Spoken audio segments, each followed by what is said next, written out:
अस्सलाम वालेकुम my dear students, welcome back. Amjad Siddiqui here. हमने फिफ्थ बायोमॉलिक्यूल न्यूक्लिक एसिड को हमने स्टार्ट किया था और उसमें हमने सबसे पहले न्यूक्लिक एसिड जो कि एक पॉलीन्यूक्लियोटाइड चेन है, ये न्यूक्लियोटाइड से बने हुए होते हैं। फिर हमने न्यूक्लियोटाइड्स के 3 कंपोनेंट्स के बारे में पढ़ा कि ये न्यूक्लियोटाइड जो होता है ये पेंटोज शुगर, नाइट्रोजनस बेस और फॉस्फेट ग्रुप से बना होता है।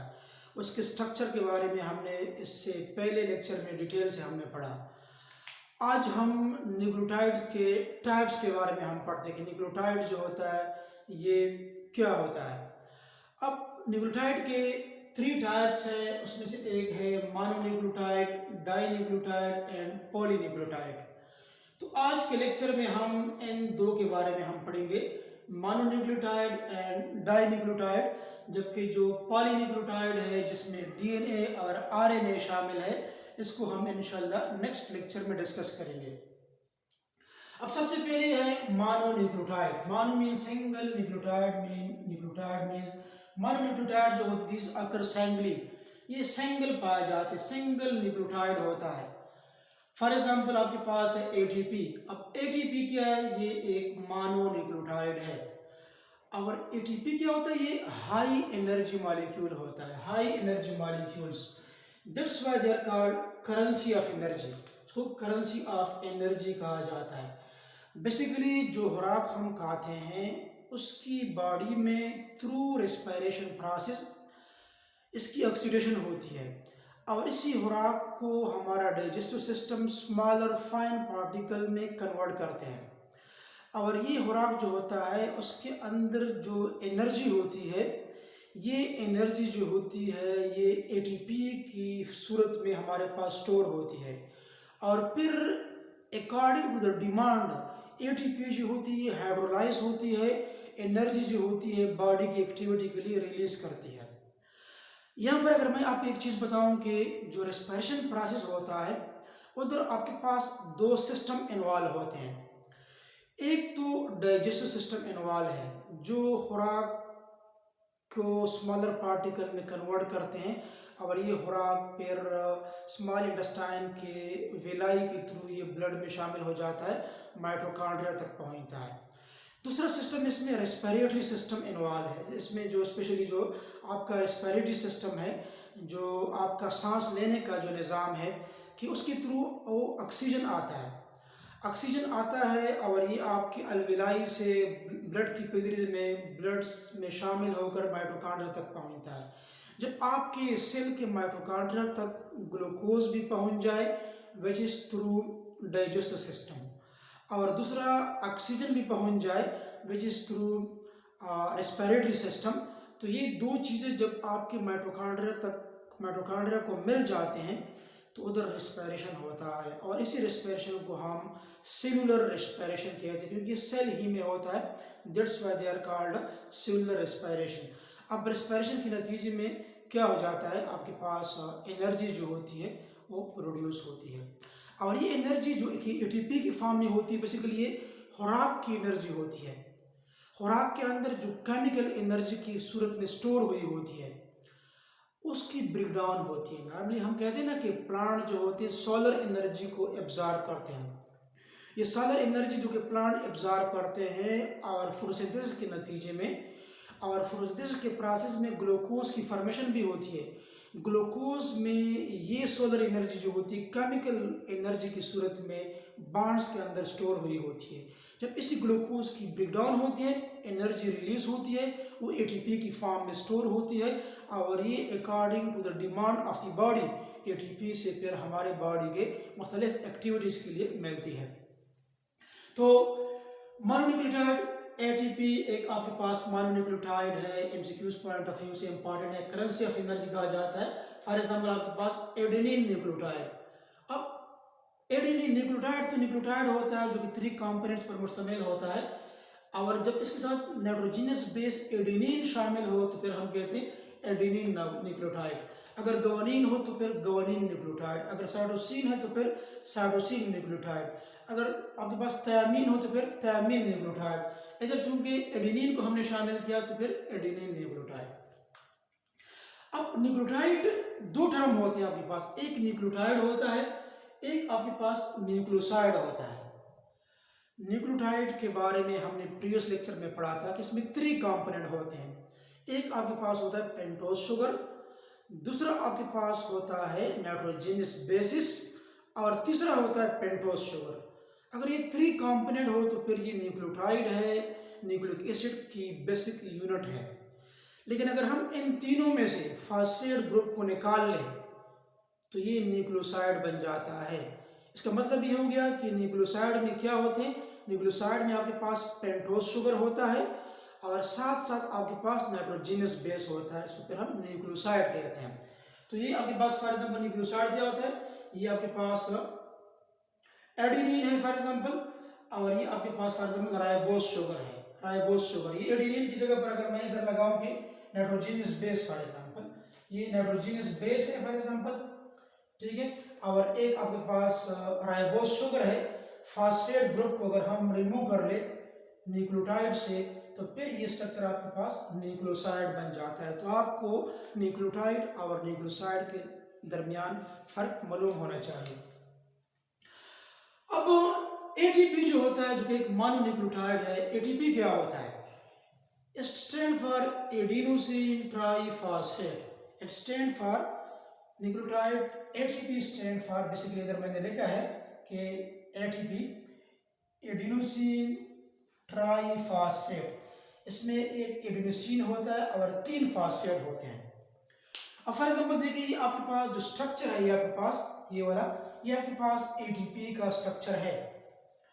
अब इससे पहले कि मैं आपको बताऊं कि एडिनोसिन क्या होता है, अब आपके पास एक पेंटोज शुगर है, पेंटोज शुगर जो कि राइबोज शुगर है। ये राइबोज शुगर भी बेसिकली पेंटोज शुगर है, जो प्रीवियस लेक्चर में हम इसके डायग्राम के बारे में डिटेल से पढ़ चुके हैं। तो आपके पास एक राइबोज शुगर है और ये आपके पास एक नाइट्रोजनस बेस है एडेनिन, जिसका ताल्लुक प्यूरिन से है, और ये डबल रैंक स्ट्रक्चर है। अगर आपने प्रीवियस लेक्चर नहीं देखा है तो काइंडली पहले उस लेक्चर को आप देख लें ताकि आपको इधर आसानी हो। बट जो नए व्यूवर्स हैं, मेरे नए स्टूडेंट्स हैं, अगर उसने उस वक्त ज्वाइन किया है तो उसके लिए मैं बताऊं कि एडेनिन क्या, ये प्यूरिन है, नाइट्रोजनस बेस का प्यूरिन ग्रुप से इसका ताल्लुक है, और ये डबल रैंक स्ट्रक्चर होता है, हेक्सागोनल और एक पेंटागोनल।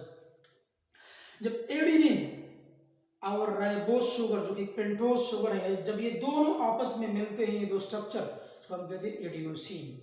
ये आपस में किस तरह मिलते हैं, देखिए अगर आप देखें ये कार्बन नंबर फर्स्ट है, तो कार्बन नंबर फर्स्ट के साथ ये एडेनिन जो होता है उसका जो 9th कॉर्नर है, फॉर एग्जांपल ये आपके पास एडेनिन का स्ट्रक्चर है जिसकी हम नंबरिंग करते हैं, corner number 1 2 3 4 5 6 7 8 9।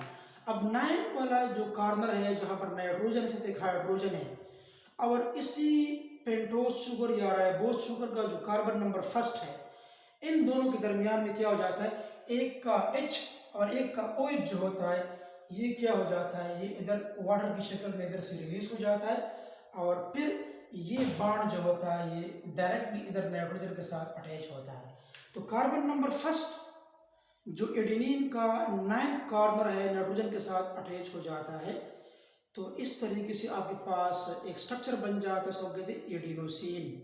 This is basically the adenosine. कोई आपसे पूछे what is adenosine, pentose sugar plus adenine is called adenosine.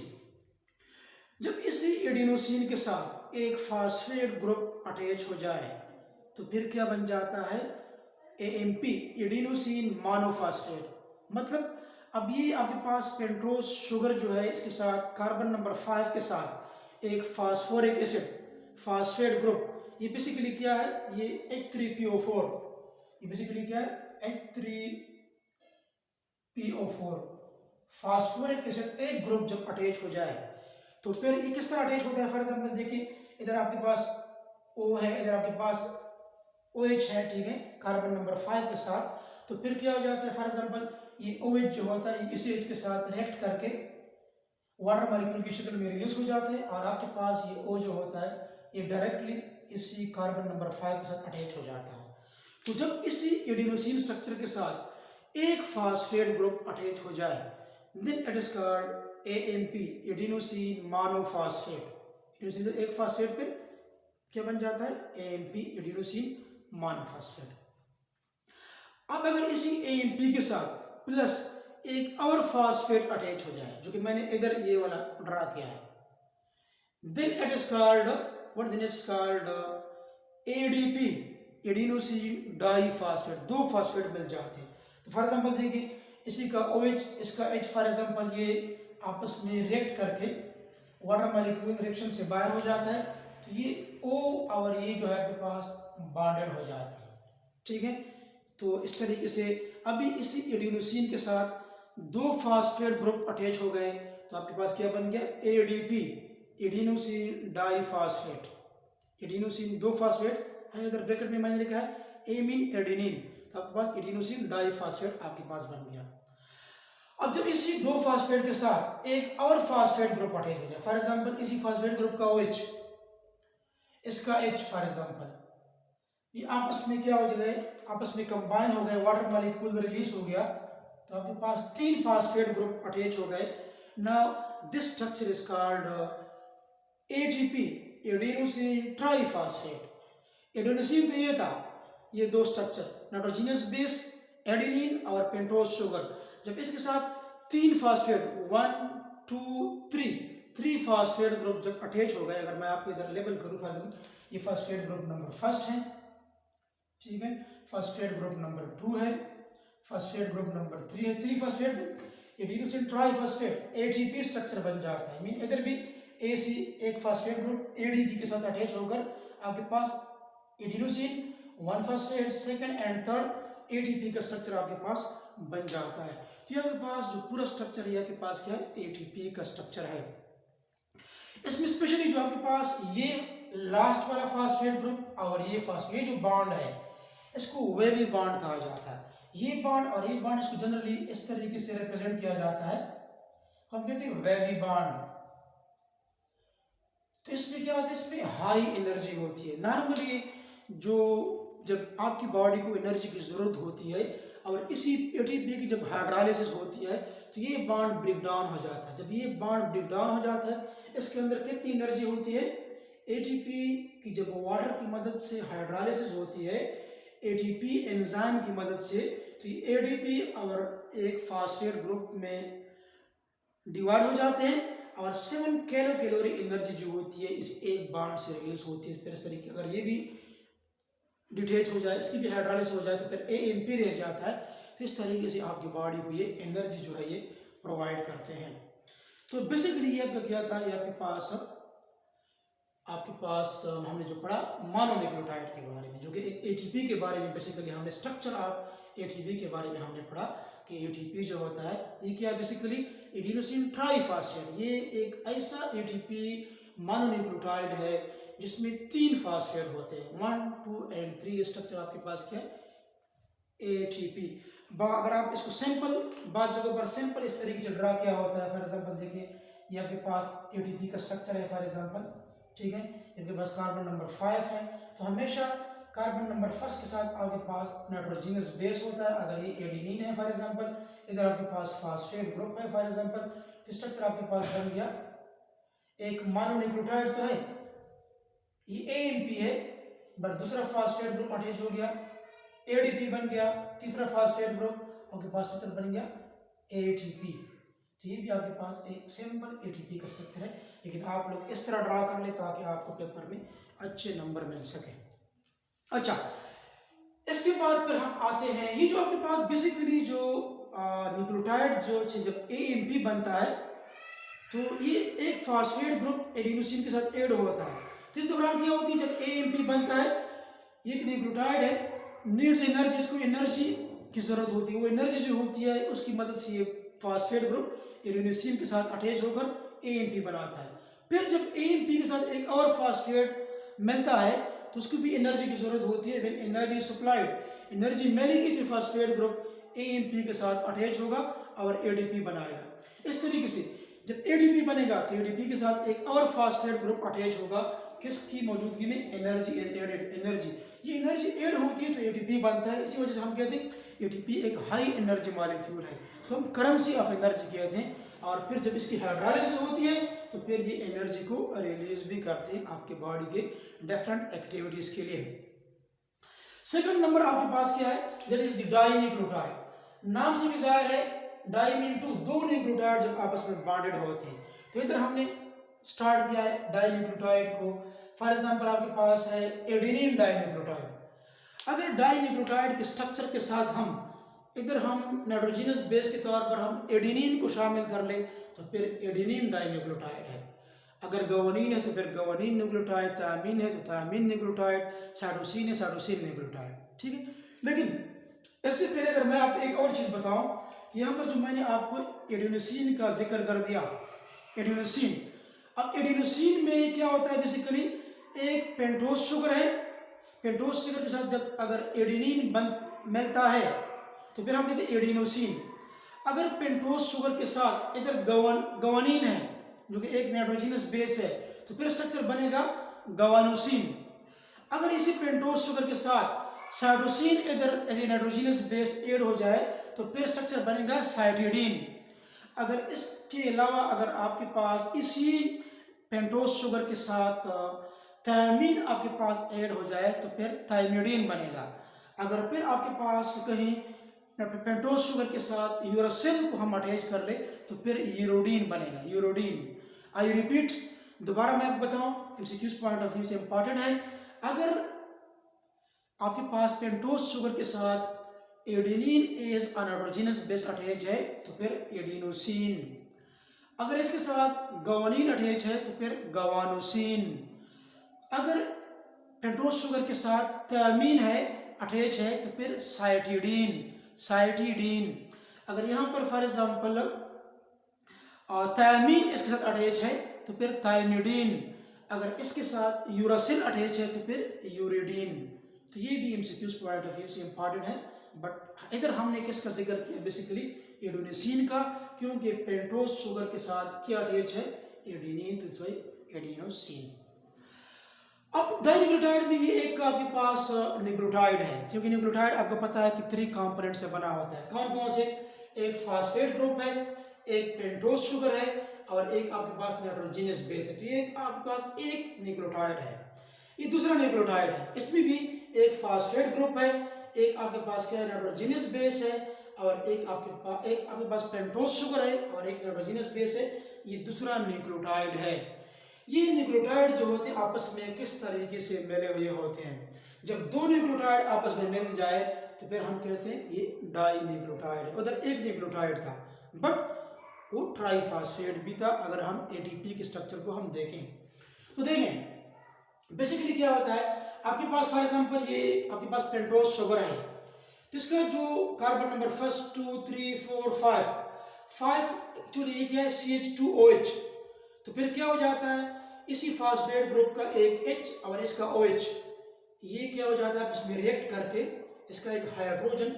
तो फिर ये आपके पास जो मिला हुआ होता है बेसिकली ये O जो होता है इस तरीके से इधर मिला हुआ होता है। तो यहाँ पर एक ईस्टर बॉन्ड बनता है, ईस्टर बॉन्ड। अगर इधर फास्फेट ग्रुप है तो फिर इसको हम कहते हैं phospho ester bond, phospho ester bond. इस तरीके से ये तो पेंटोस शुगर के कार्बन नंबर 5 के साथ अटैच है बैक साइड से। फ्रंट साइड से ये पेंटोस शुगर जो होता है कार्बन नंबर 3 के OH के साथ अटैच होता है।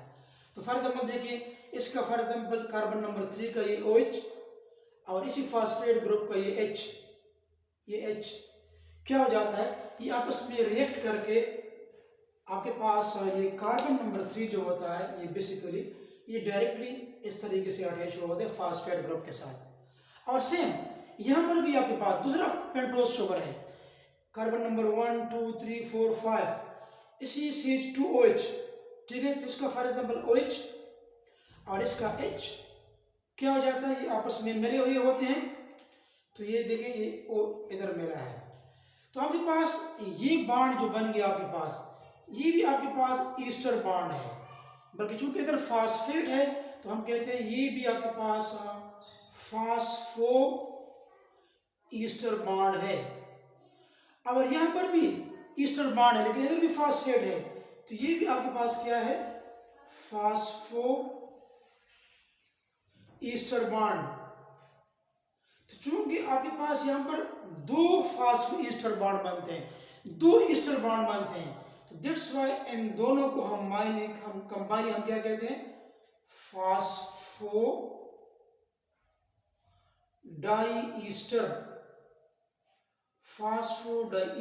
बॉन्ड या फास्फो डाई ईस्टर लिंकेज इसको कहा जाता है। देखिए अगर मैं आपको इधर से इसको मिटा दूं फॉर एग्जांपल, इन दोनों को हम कंबाइन क्या कहते हैं, फास्फोडाइस्टर बॉन्ड। दो बंद है आपके पास चूंकि, तो that's why it is called, ये भी एक ईस्टर बॉन्ड है, ये भी एक ईस्टर बॉन्ड है, दोनों के लिए हम टर्म क्या यूज करते हैं, फास्फोडाइस्टर लिंकेज या फास्फोडाइस्टर बॉन्ड इसको कहा जाता है। इसी फास्फोडाइस्टर बॉन्ड की मदद से न्यूक्लियोटाइड, आगे हम पॉलीन्यूक्लियोटाइड डीएनए के बारे में हम पढ़ेंगे, इस तरीके से एक न्यूक्लियोटाइड यूनिट दूसरा nucleotide unit and so on, ये आपस में क्या होते हैं, मिले हुए होते हैं, आपके पास पॉलीन्यूक्लियोटाइड चेन बनाते हैं। हम इनसे नेक्स्ट लेक्चर में इसके बारे में डिटेल से हम पढ़ेंगे। इसके अलावा फॉर एग्जांपल आपके पास ये जो आपके पास न्यूक्लियोटाइड है, ये कोएंजाइम बनाते हैं। जब डाइन्यूक्लियोटाइड विटामिन्स के साथ कंबाइन होते हैं तो फिर ये कोएंजाइम बनाते हैं। कोएंजाइम वो एंजाइम होते हैं जो एंजाइम को उसके फंक्शनिंग में हेल्प करते हैं। हम चैप्टर नंबर 3 में हम डिटेल से पढ़ेंगे कि कोएंजाइम्स क्या होते हैं, बट ये एंजाइम को उसके फंक्शनिंग में हेल्प करते हैं। अगर कोई आपसे पूछे कि what is coenzyme, how coenzyme are produced, तो डाइन्यूक्लियोटाइड के साथ जब विटामिन कंबाइन होता है तो फिर कोएंजाइम बनाते हैं। तो डाइन्यूक्लियोटाइड तो मैंने बता दिया कि दो न्यूक्लियोटाइड कंबाइन होते हैं, बट कुछ विटामिन्स के नाम भी मैं आपको बताना चाह रहा हूं कि विटामिन आपके पास दो विटामिन है, एक को हम कहते हैं निकोटिनामाइड जो कि कोएंजाइम में इंपॉर्टेंट कोएंजाइम में इस्तेमाल होते हैं। It is also called nicotinic acid, और इसको हम विटामिन B5 भी कहते हैं। It is also called niacin, इसको नियासिन भी कहा जाता है। तो ये एमसीक्यूज पॉइंट ऑफ व्यू से इंपॉर्टेंट है, nicotinamide, nicotinic acid, vitamin B5 और नियासिन भी इसको कहा जाता है। इस तरीके से दूसरा आपके पास विटामिन है फ्लेविन जो कोएंजाइम बनाने में यूज होता है, इसको it is also called riboflavin, vitamin B2 भी इसको कहा जाता है। ठीक है, तो ये आपके पास बेसिकली 3 इंपॉर्टेंट कोएंजाइम्स बनाते हैं। वो 3 इंपॉर्टेंट कोएंजाइम्स कौन कौन से, NAD mean nicotinamide adenine dinucleotide, NADP nicotinamide adenine dinucleotide, P से फॉस्फेट, FAD फ्लेविन, F से फ्लेविन एडेनिन डाइन्यूक्लियोटाइड, फ्लेविन का स्पेलिंग है फ्लेविन एडेनिन डाइन्यूक्लियोटाइड। ये आपके पास क्या है, आपके पास 3 इंपॉर्टेंट कोएंजाइम्स हैं, और ये कोएंजाइम्स 2 फॉर्म में पाए जाते हैं। वो कौन कौन से फॉर्म है, ये ऑक्सीडाइज्ड और रिड्यूस्ड फॉर्म में पाए जाते हैं, ऑक्सीडाइज्ड और रिड्यूस्ड फॉर्म में। ऑक्सीडाइज्ड फॉर्म में ये ज़्यादा एक्टिव होते हैं और रिड्यूस्ड फॉर्म में ये इतने एक्टिव नहीं होते। तो जब ये ऑक्सीडाइज्ड फॉर्म में होते हैं तो it act as a hydrogen acceptor, oxidised form में ये एज ए हाइड्रोजन एक्सेप्टर का काम करते हैं।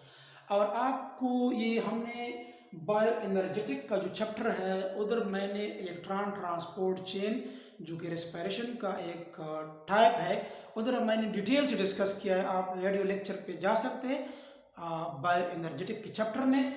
उधर क्या है, उधर मैंने इनका जिक्र किया है कि ये जो है आपके पास NAD FAD ये इलेक्ट्रॉन ट्रांसपोर्ट चेन में इस्तेमाल होते हैं। तो ETC भी इलेक्ट्रॉन ट्रांसपोर्ट चेन में भी ये कोएंजाइम इस्तेमाल होते हैं। उधर ये एज ए हाइड्रोजन कैरियर काम करते हैं, इलेक्ट्रॉन कैरियर का काम करते हैं। ये अल्टरनेटली ऑक्सीडाइज्ड और रिड्यूस होते हैं। जैसे हम कहते हैं फॉर एग्जांपल NAD है, NAD ये ऑक्सीडाइज्ड फॉर्म है, तो फिर क्या हो जाता है, जब ये हाइड्रोजन और इलेक्ट्रॉन को गेन करते हैं तो ये NADH इसका रिड्यूस फॉर्म है। ठीक है, इस तरीके से फॉर एग्जांपल NADP इसका रिड्यूस फॉर्म क्या है, NADPH।